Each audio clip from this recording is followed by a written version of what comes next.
আচ্ছা ভাবি, বউয়ের সাথে সপ্তাহে কয়বার খেলা উচিত? খেলাটা নির্ভর করে শারীরিক ক্ষমতা ও চাহিদার ওপর। তারপরও যারা নতুন বিয়ে করেছে তাদের প্রতিদিন খেলা উচিত।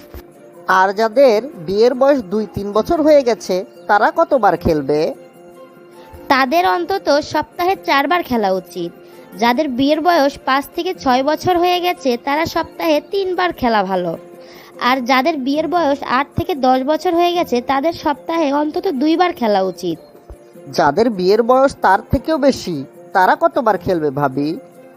খেলার শক্তি ঠিক থাকলে সপ্তাহে যতদিন ইচ্ছা ততদিন খেলতে পারে।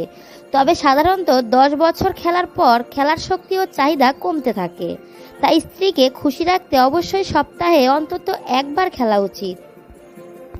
আর যদি না খেলি তাহলে কি কোনো সমস্যা হবে? দেখো, এরকম সময় স্বামীর বয়স বেশি থাকায় খেলার চাহিদাটাও নাও থাকতে পারে, কিন্তু এরকম সময় স্ত্রীর খেলার ইচ্ছাটা সর্বোচ্চ থাকে। তাই তাকে ঠিক রাখতে সপ্তাহে অন্তত একবার খেলা উচিত। না হলে সইতে না পেরে সে হয়তো অন্যের সাথে খেলবে। নিশ্চয় এটা কোনো স্বামী চাইবে না।